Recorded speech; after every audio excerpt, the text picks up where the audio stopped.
자, 그러면 지금부터 2장을 진행하겠습니다. 1장에서는 NoSQL 개념에 대해서 알아봤다면 2장에서는 이제 몽고DB를 설치하는 방법과 몽고DB를 통해서 데이터를 입력, 포착, 삭제, 조회하는 방법들에 대한 문법을 알아보도록 하겠습니다. 우선 몽고DB라고 하는 이 기술에 대한, 이 제품에 대한 주요 특징부터 한번 알아보도록 하죠. 어떤 분들은 몽고DB라고 하는 이 제품의 정확한 의미를 물어보신 분들이 많이 계십니다. 몽고 사람이 만들었는지, 몽골에서 만든 제품인지, 이런 질문들을 하시는 분들이 많이 계시죠. 몽고DB라고 하는 이 제품이 결정되었던 배경은 휴먼고스라고 하는 회사에서 최초 이 제품을 만들었고, 휴먼고스라고 하는 단어에서 MONG라고 하는 단어와 데이터베이스라고 하는 단어로 만들어진 합성어입니다. 휴먼고스라는 회사는 지금은 텐젠이라는 이름으로 기능되었고, 미국 캘리포니아의 본사를 가지고 있고, 미국 뉴욕의 지사, 그리고 런던, 시드니의 지사를 가지고 있는 그런 벤처기업 중에 하나입니다. 몽고DB를 통해서 데이터를 저장할 때 가장 주요 특징은 JSON이라고 하는 타입을 통해서 데이터를 저장하고 관리한다는 것입니다. 자, 여러분도 JSON이라고 하는 이 용어에 대해서 생소하실 건데요. 이러한 용어를 처음 사용했던 것은 ECMA, European Computer Manufacturers Association이라고 하는 비영단체가 컴퓨터에서 데이터를 어떻게 저장 관리하는 것이 효과적인지를 연구하다가 만들었던 표현 방식이라고 합니다. 몽고DB는 바로 이런 JSON이라고 하는 표현 방식을 통해서 데이터를 저장 관리합니다. 보통 여러분들 그 자바스크립트나 자바 애플리케이션을 사용해 보신 분들은 다들 아실 겁니다. 보시는 것처럼 블라켓, 컬러를 통해서 필드와 그리고 표현하고자 하는 값을 표현하는 방식, 이것을 JSON 태그라고 합니다. 몽고DB는 샤딩, 리플리카라고 하는 기능들을 통해서 초당 몇만 건의 데이터가 저장되어지는 빅데이터에 대한 빠른 성능과 그 다음에 안정성을 보장하기 위한 솔루션을 제공합니다. 기존의 광경 데이터베이스라고 하는 기술에서도 샤딩과 리플리카와 같은 유사한 기능들이 제공되었었는데, 몽고DB의 이러한 기능들은 앞서도 이야기했던 것처럼 프리웨어 제품이고 또한 오픈소스로 만들어져 있다는 것이 가장 큰 특징이죠. 또 하나, 몽고DB에서는 맵유즈라고 하는 분산 병렬 처리와 관련된 기술이 제공되는데, 샤딩과 리플리카는 주로 쓰기와 관련된 기능이라고 맵유즈는 수직 저장된 빅데이터를 사용자가 원하는 형태로 빠른 시간 내에 추출하고 분석을 해서 결과를 만들어내기 위해서 진행되는 솔루션이 맵유즈라고 하는 기능입니다. 또한 몽고DB는 환경 데이터베이스처럼 입력, 표정, 삭제, 조회와 같은 다양한 트랜잭션을 처리할 수 있는 기능을 제공합니다. 이러한 기능을 제공된다고는 하지만 나중에 뒤쪽에서 말씀드리겠지만 사실은 몽고DB와 같은 이 NoSQL 제품들은 다른 트랜잭션을 처리하기 위해서 만들어진 기술들은 아닙니다. 빅데이터에 대한 빠른 쓰기와 빠른 읽기 작업을 위해서 제공되는 그런 솔루션이기 때문에 비록 트랜잭션과 관련되는 제어를 할 수는 있다고 하지만 광경 데이터베이스처럼 간편하고 편하게 구현할 수 있는 것이 아닙니다. 자, 마지막으로 몽고DB의 주요 특징 중에는 메모리 매핑 기술을 사용한다는 것입니다.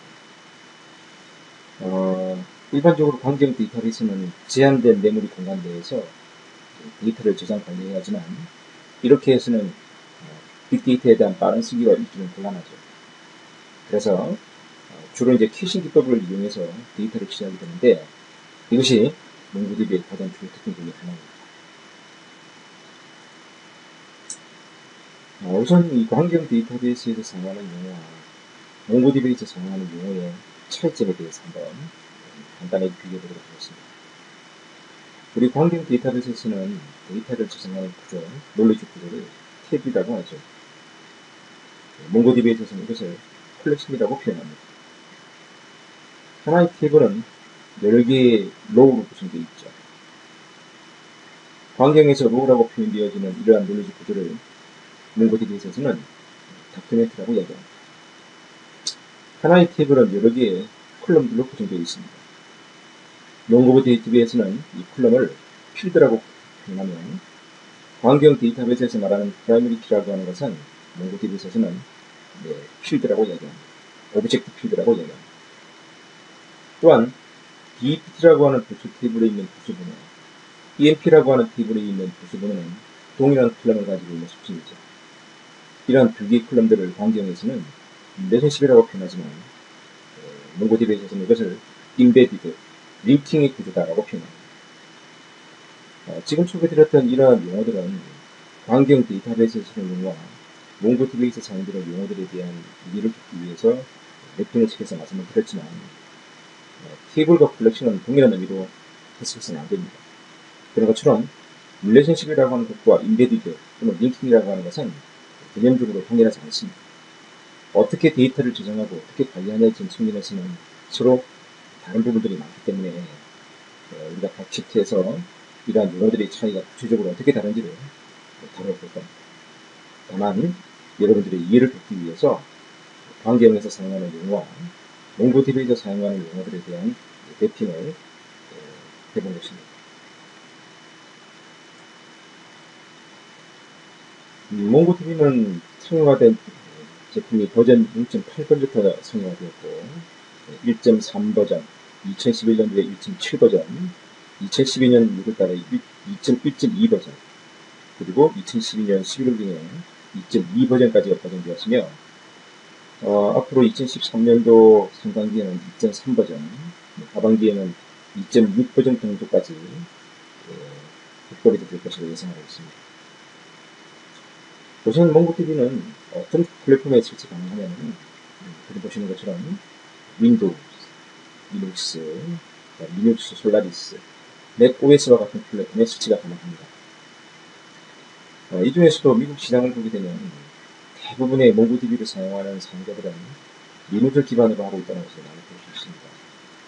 우선 리눅스 또한 오픈소스 제품이며 프리웨어 제품이기 때문에 다른 윈도우즈나 리눅스와 같은 이런 플랫폼이 아닌 리눅스와 같은 OS에 몽고DB가 설치되어서 사용되는 사례들이 많은 이유라고 볼 수 있죠. 많은 개발자분들은 이제 이 몽고DB와 이제 애플리케이션을 개발할 때 어떤 랭귀지 드라이버들이 지원될 것인지를 굉장히 궁금해 하실 것 같은데, 그리 보시는 것처럼 C, C#, C++, Java, Perl, Ruby, 스칼라와 같은 이런 랭귀지 드라이버들을 지원하고 있고, 또 앞으로 지원되고 있지 않은 다른 다양한 랭귀지들에 대해서도 드라이버들을 지원해 나가겠다고 발표하고 있습니다. 우선 이 몽고DB를 무료로 다운로드할 수 있는 사이트는 mongodb.org라고 하는 사이트에 가시면 지금 보시는 것처럼 다양한 플랫폼의 메뉴들이 등록이 되어 있죠. 설치 시 주의할 사항은 해당되는 플랫폼에 32비트용과 64비트용 구분되어 있으므로 반드시 자신의 OS의 비트 수에 맞는 제품을 다운로드해서 사용하시기 바랍니다.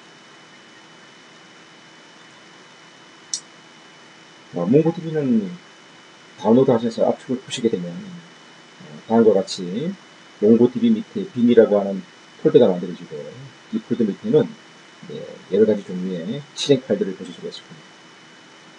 여러분들 그 교재를 통해서 몽고DB를 설치를 한번 해봐 주셨으면 싶은데요. 설치하는 방법과 절차에 대해서는 교재 39페이지와 40페이지에 보셔서 소개되고 있습니다. 한번 설치해 보시면 느끼시겠지만 이 몽고DB를 만들었던 엔지니어들이 가장 고려했던 것 중 하나는 기존의 광경 데이터베이스처럼 너무나도 많은 시간에 붙여서 설치하는 것보다는 보다 빠른 시간 내에 효과적으로 설치를 했으면 좋겠다는 측면에서 압축 보시게 되면 실행 파일들을 바로 보실 수 있고 바로 이 상태에서 몽고DB를 즉시 구동하실 수 있도록 만들어져 있습니다.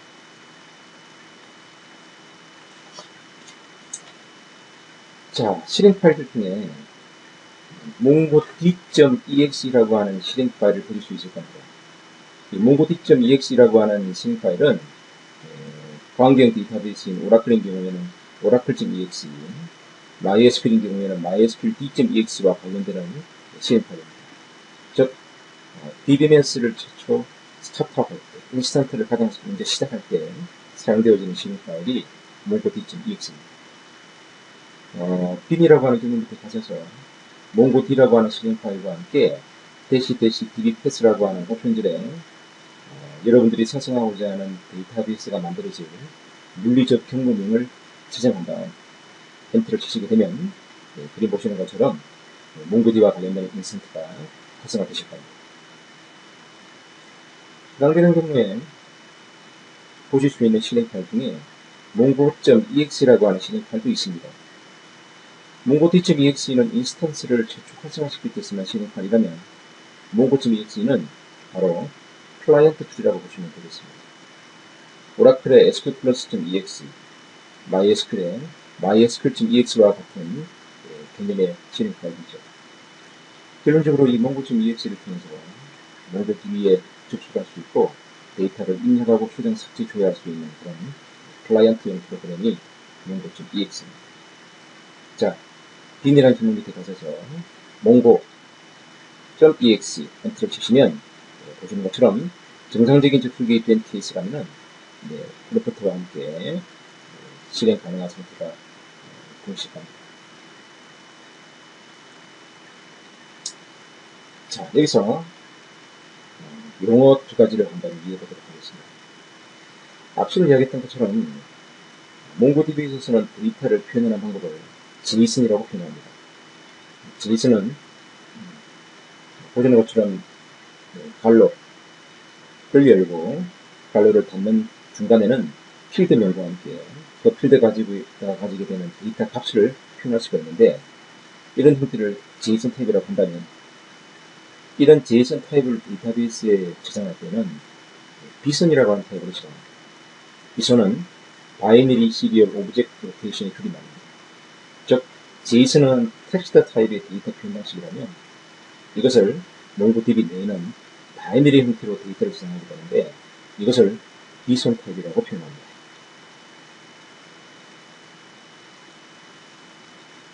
자, mongo.exe, 몽고 쉘 프로그램에서 여러분들이 어떤 데이터를 표현할 때는 지금 보시는 것처럼 괄호를 넣으시고요. 여러분들이 원하고자 하는 필드 이름과 함께 그리고 콜론, 그 필드에 부여하고자 하는 값을 표현하시고 각 필드와 필드는 콤마를 통해서 구분하신 다음에 JSON 탭에 포함되어 있는 이 데이터들을 P라고 하는 변수를 선언하시고 이 값으로 지정해 주시게 되면 변수 P에는 ENO라는 필드부터 dpt_name이라고 하는 6개의 필드와 값이 저장되게 되고 이것을 db.collection의 명과 함께 save라고 하는 메소드의 갈로 안에 선언된 변수 P를 정해 주시게 되면 JSON 타입의 데이터를 여러분들은 EMP라고 하는 컬렉션에 저장할 수 있게 됩니다. 자, 비선과 JSON이라고 하는 두 가지 표현 방식에 대한 이해는 되셨는지 모르겠네요.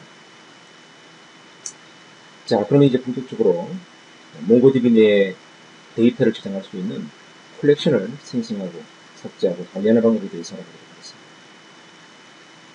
컬렉션을 생성하는 방법은 두 가지가 있습니다. 첫 번째 방식은 지금 보시는 것처럼 db.createCollection이라고 하는 메시지와 함께 생성하고자 하는 컬렉션의 명을 부여하는 방법이 하나 있고 또 한 가지는 앞서 보셨던 것처럼 db.emp.save라고 하는 명령어와 함께 선언되어 있는 P라고 하는 변수를 지정해서 컬렉션을 생성하는 방법입니다. 이 두 가지 문법의 차이는 첫 번째 db.emp.save라고 하는 이 명령어는 컬렉션을 만든 상태에서 데이터를 저장하는 명령이 아니라 데이터를 저장하는 시점에 만약에 해당되는 컬렉션이 생성되어 있지 않다면 해당되는 컬렉션을 생성하고 정의된 값을 저장하라는 의미를 가지고 있고요. 두 번째 보신 db.createCollection이라고 하는 메소드에 의해서 컬렉션을 만드는 방법은 데이터의 저장은 차후에 하고 컬렉션만 먼저 만들 때 쓰는 방식이 바로 두 번째 방식입니다. 어떤 방식으로 하든 컬렉션을 만들어지는 것은 동일합니다. 그런데 이 DB2 Create 컬렉션이라고 하는 메소드에 의해서 컬렉션을 만들 때 컬렉션의 종류에는 두 가지가 있습니다. 하나는 캡트 컬렉션이라는 것이고 또 하나는 non-캡트 컬렉션이라고 하는 것입니다. 여러분들 그 환경 데이터베이스에서 테이블을 만들게 되면 테이블이라고 하는 것은 기본 크기를 가지고 있죠. 그리고 그 기본 크기 안에 사용자들이 데이터를 입력하게 되면 차근차근 데이터가 구성되고 그 하나의 공간이 다 쓰이고 나면 새로운 공간이 구성되고 다시 데이터는 추가로 저장됩니다. 즉 테이블이라고 하는 것은 점점 그 크기가 커져나가는 공간이 바로 테이블인 것이죠. 그리고 그 테이블을 구성하고 있는 그 작은 구조 하나하나를 익스텐트라고 표현합니다. 몽고DB의 컬렉션도 크게 다르지 않습니다. 최초 컬렉션을 만들고 일정한 공간의 크기가 만들어지고 나면 그 공간에 데이터가 구성되는데 그 공간이 다 쓰이면 두 번째 익스텐트가 늘어나고 또 다 쓰이면 세 번째 익스텐트가 점점점 늘어납니다. 이때 그 컬렉션의 크기를 지정할 때 사용되는 옵션들이 바로 사이즈라고 하는 질이고요.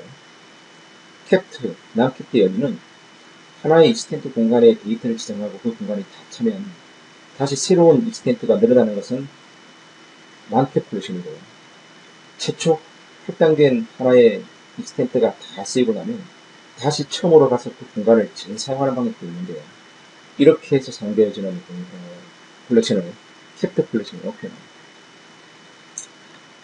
해당되는 컬렉션 안에 어떤 유형의 데이터를 저장하느냐에 따라서 캡트 컬렉션을 생성할 수도 있을 것이며 이에 따라서는 non-캡트 컬렉션을 생성하실 수도 있을 겁니다. 몽고셀에서 만들어진 컬렉션을 확인할 때는 show라고 하는 명령어와 함께 collections라고 하는 문법절을 주시게 되면 이제 만들어져 있는 컬렉션의 유형들이 될 수 있죠. 그리고 하나의 컬렉션이 현재 어떻게 만들어져 있는지, 몇 개의 익스텐트로 만들어져 있는지 확인할 때는 컬렉션명 뒤에다가 valid라고 하는 메소드를 사용하시면 보시는 것처럼 익스텐트의 개수와 데이터의 크기, 그 안에 저장되어 있는 도큐멘트의 개수 등을 확인하실 수 있습니다. 만약에 그 컬렉션을 잘못 만드셨다면, 이름을 잘못 만드셨다면 rename 컬렉션이라고 하는 메소드와 함께 변경하고자 하는 컬렉션명을 주시면 다시 바꿀 수 있습니다. 또한 컬렉션에 저장되어 있는 데이터를, 컬렉션 자체를 삭제하고 싶을 때는 드랍이라고 하는 메소드를 통해서 삭제할 수도 있습니다. 몽고DB의 가장 큰 장점 중에 하나는 관계형 데이터베이스와 유사한 문법을 제공한다는 겁니다. 자, 지금 여러분들 그림 보시는 것처럼 데이터를 입력할 때는 인스탈, 변경하고 싶을 때는 업데이트, 그리고 삭제하고 싶을 때는 리무브라고 하는 메소드를 통해서 해당되는 필드와 값들을 지정할 수 있습니다. 또한 컬렉션에 저장되어 있는 데이터를 검색할 때는 find라고 하는 메소드를 사용할 수가 있는데 이때 컬렉션에 저장되어 있는 데이터들은 소팅이 안 되어 있기 때문에 이것을 소팅해서 보기 위해서는 추가로 sort와 같은 메소드를 작성할 수가 있습니다. 자, 여기서 여러분들이 이제 귀 깊게 보셔야 될 것은 앞서 제가 말씀드린 것처럼 몽고DB라고 하는 이 데이터 저장 기술은 정형화된 데이터 구조가 아닌 비정형화된 데이터 구조다라는 말씀을 드린 적이 있습니다. 지금 여러분들 이 인서트 문장을 보시게 되면 어떤 도큐멘트는 ENO와 FNAME이라고 하는 두 개의 필드를 같이 지정되고 있는 반면 어떤 도큐멘트는 ENO, FNAME, LNAME 또는 ENO, FNAME, chart 입력되는 도큐멘트들마다 필드의 개수와 값들이 다르죠. 이렇게 비정형화된 구조라는 의미는 데이터를 저장할 때 내가 그 컬렉션에 저장하게 되는 필드의 이름과 개수, 데이터 타입들이 그때그때마다 규정된다는 겁니다. 그리고 관계형 데이터베이스의 경우에는 테이블을 만들 때 해당되는 컬럼의 개수와 그 컬럼에 저장되어 있는 데이터의 속성들이 이미 정해진 상태로 만들어지지만 몽고DB와 같은 NoSQL 제품들은 앞서 보신 것처럼 컬렉션을 만들 때는 어떠한 필드나 데이터 타입을 사용하지 않습니다. 이것은 도큐멘트 하나가 저장될 때 집정되고 그때 값이 저장되는 것입니다. 이것이 정형화된 구조와 비정형화된 구조의 차이점이라고 볼 수 있죠. 자, 그리고 컬렉션을 입력할 때 그 주의해야 될 사항은 반드시 하나의 도큐멘트를 입력하게 되면 반드시 하나의 도큐멘트에는 하나의 오브젝트 아이디라고 하는 것이 결정됩니다. 이 오브젝트 아이디라고 하는 것은 12바이트의 바이너리 값으로 제공되는데요. 오브젝트 아이디를 결정하는 방법은 두 가지가 있습니다. 좀 전에 인서트 문장에서 보신 것처럼 인서트를 했을 때 몽고DB에 의해서 자동으로 결정되는 방법이 있고, 사용자가 직접 유일한 값으로 부여해서 오브젝트 아이디를 결정하는 방법도 있습니다. 물론 사용자가 이런 유니크한 값을 만들어낼 수 있다면 모르겠지만, 그것이 곤란하다면 사용자에 의해서 유일한 값을 부여하는 오브젝트 아이디를 가정하지는 않습니다. 지금 여러분들 그림 보시는 것처럼 12바이트의 오브젝트 아이디는 4자리, 앞에서 4자리는 타임 스태프를 나타내는 것이고요. 그 다음에 뒤에 나오는 3자리는 호스트 네임, 머신 아이디를 이야기하는 것이고, 그 다음 2자리는 프로세스 아이디, 마지막 3자리는 랜덤한 시퀀스 함정이라고 보실 수 있습니다.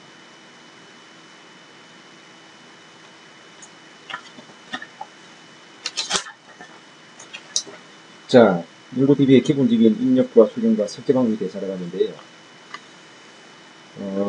여기서 여러분들 기존의 광경 데이터베이스 SQL 문장과 몽고DB에서 데이터를 저장하는 방법들에 대한 기본적인 문장의 차이점에 대해서 한번 좀 알아보도록 하겠습니다. 여러분들 교재는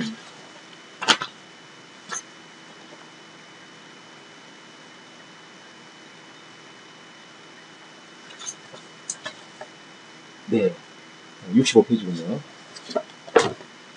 옵션 여러분들 그림 보시는 것처럼 광경 데이터베이스의 SQL 문장을 그대로 NoSQL, 몽고DB의 쿼리 문장으로 바꾸는 것은 그리 어렵지 않습니다. 단 여기서 여러분들이 주의해야 될 것은 광경 데이터베이스는 지난 30년, 40년이라는 시간 동안에 지속적으로 발전을 해온 기술이라면 몽고DB라고 하는 이 기술은 이제 5년밖에 되지 않은 이제 성장하는 기술 중에 하나입니다. 광경 데이터베이스에서는 이렇게 구현 가능한데 몽고DB에서는 이렇게 될 수 있나? 이러한 측면에서 접근하시면 안 된다는 겁니다. 당연히 몽고DB는 5년이라고 하는 세월밖에 지나지 않은 기술이기 때문에 아직은 사용자들이 좀 더 쉽고 간편하게 데이터를 조작할 수 있도록 다양한 부분을 제공하지 않습니다. 그래서 특히나 광경 데이터베이스에서 제공되어지는 다양한 함수들과 같은 유형들이 몽고DB에는 존재하지 않기 때문에 그러한 측면에서 접근하시게 된다면 상당히 불편함을 느낄 수가 있습니다. 5년밖에 되지 않은 기술이지만 광경 데이터베이스처럼 앞으로 많은 시간 동안에 지속적으로 발전해 나간다면 당연히 광경들처럼 좀 더 쉽고 간편하게 사용할 수 있는 다양한 함수들이 아마 제공될 수 있지 않을까 저는 그렇게 생각합니다.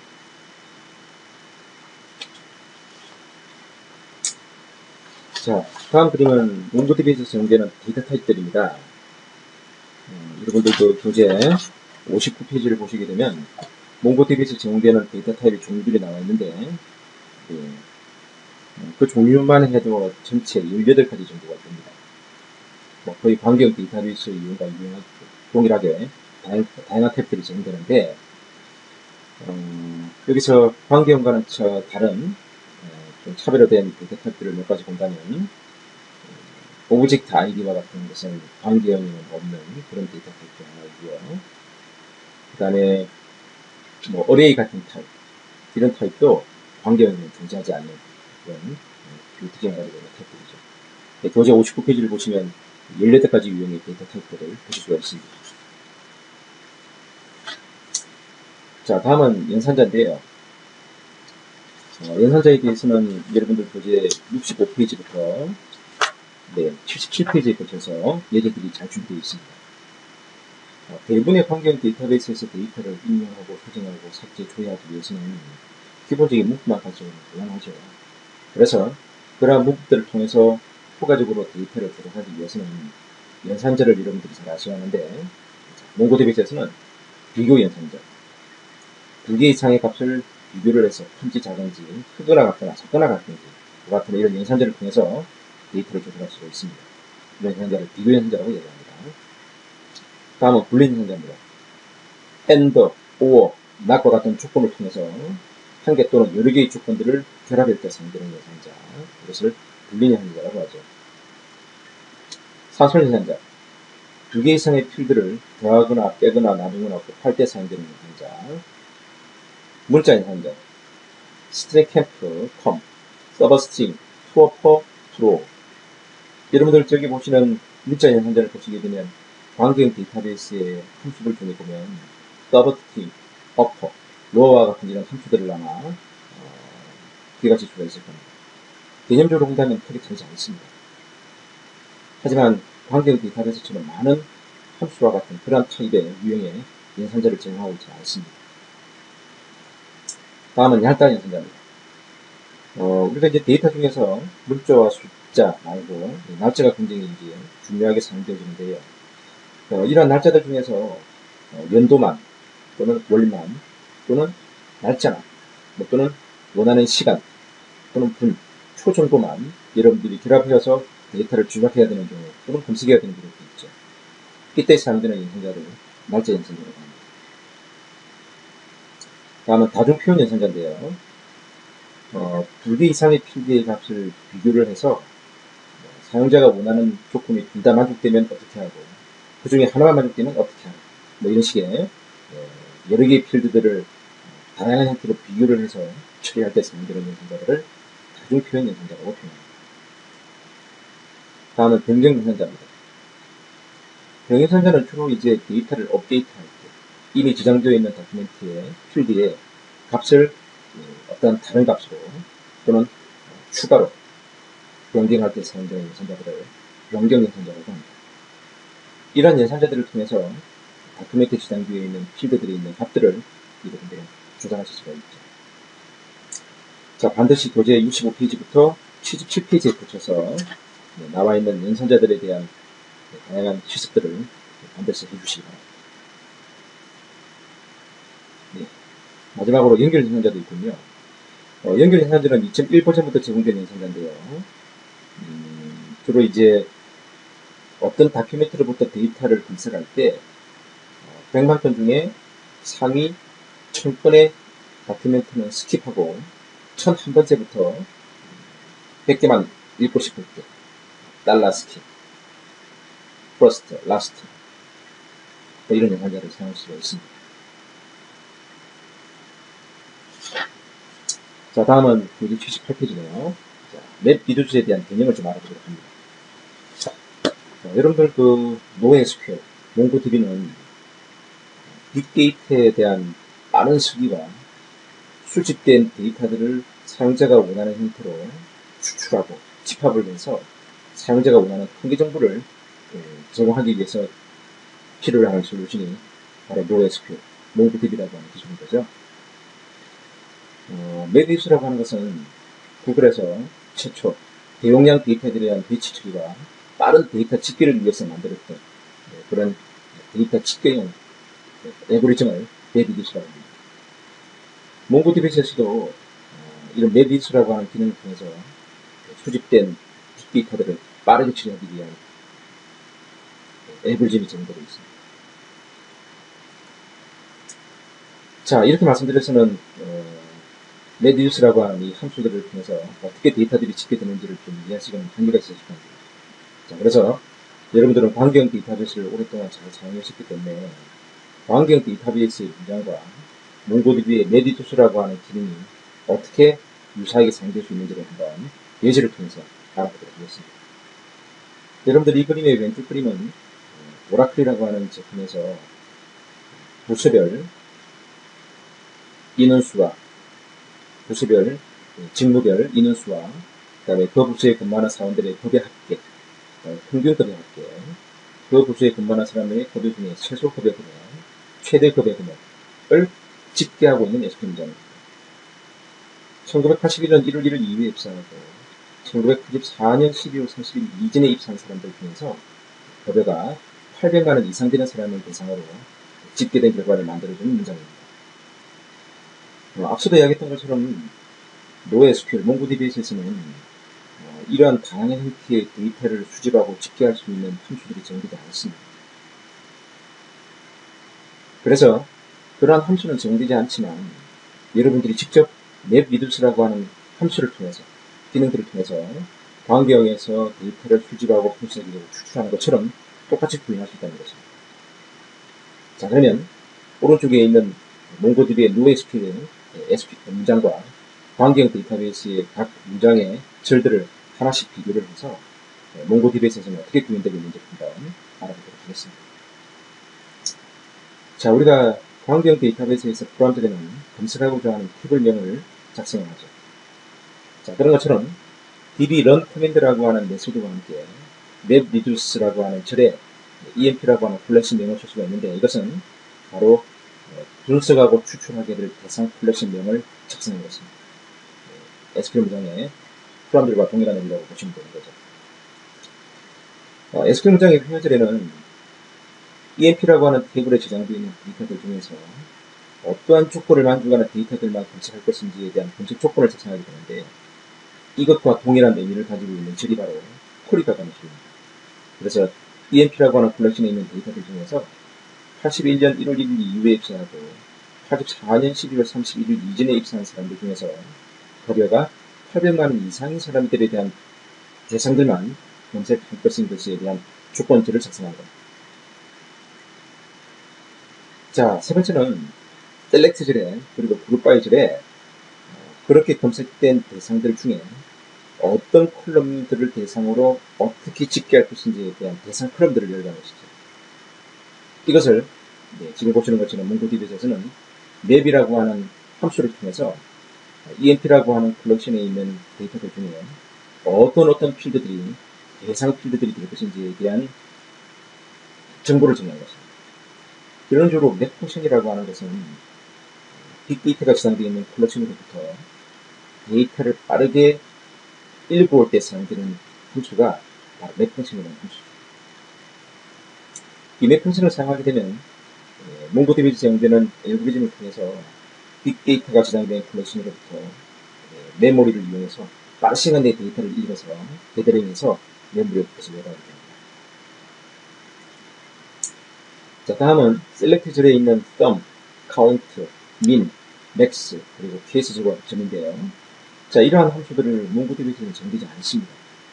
그래서 몽고DB에서는 reduce라고 하는 함수를 적용하는데, 이 reduce라는 함수를 통해서 맵 함수를 통해서 익혀진 각 필드에 있는 데이터들을 알고리즘을 통해서, 프로그래밍을 통해서 sum도 하고 count도 하고, 그리고 가장 작은 값과 가장 큰 값을 찾아내기 위한 프로그래밍을 구현할 수가 있는 겁니다.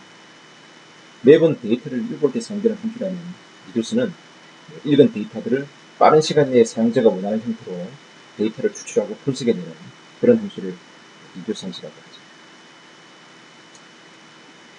자, 마지막으로 이제 average라고 하는 함수를 통해서 읽은 데이터들의 평균을 구하고 있는데요. 마찬가지로 몽고DB에서는 average라고 하는 함수가 대응되지 않습니다. 그래서 방금 reduce라고 하는 함수를 통해서 읽은 데이터들을 통해서 전체 지금 집계된 결과를 카운트된 결과로 나누게 되면 이것이 평균이 되는 것이죠.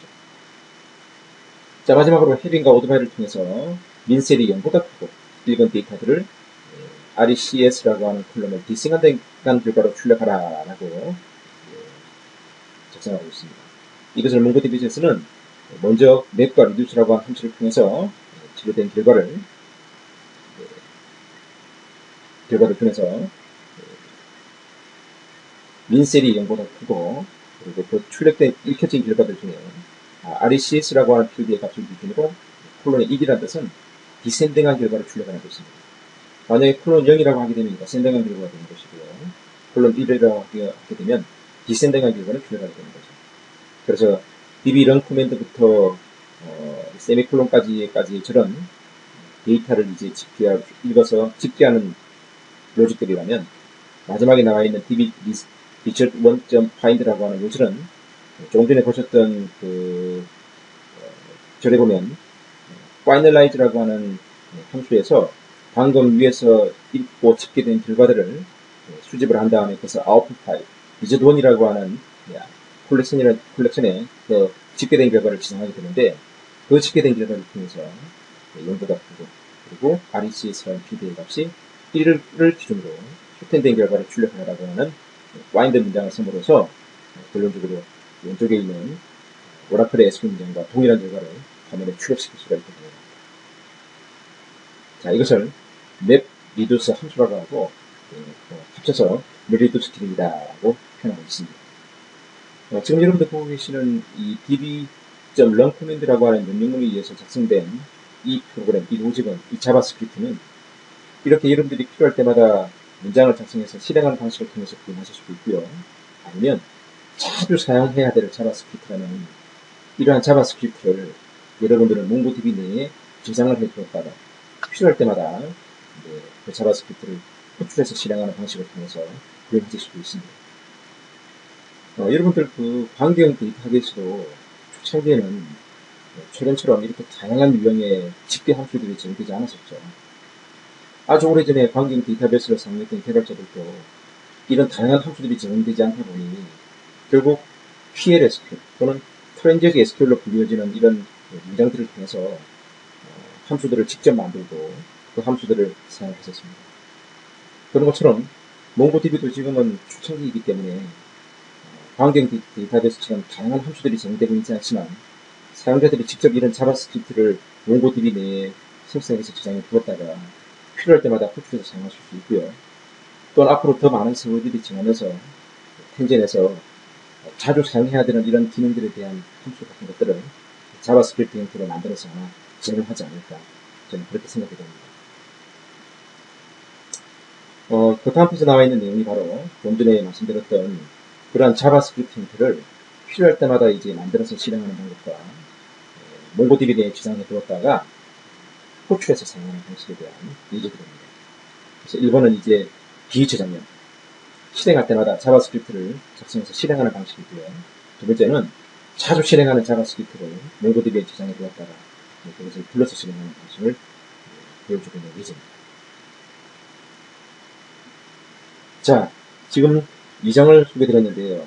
2장은 교재 43페이지부터 123페이지까지입니다. 여러분들에게 이런 요청 강의를 통해서 2장에서 여러분 어떤 학습을 해야 하는지 2장에서 여러분들에게 소개하고자 하는 핵심적인 내용이 무엇인지를 소개를 드렸습니다. 이러한 내용들은 개념적으로는 다 이해가 되겠지만 여러분들이 직접 실습을 통해서 따라하지 않는다면 여러분들의 실력으로 돌아오지는 않으실 겁니다. 반드시 실습을 해주시고 3장으로 와주시기 바랍니다.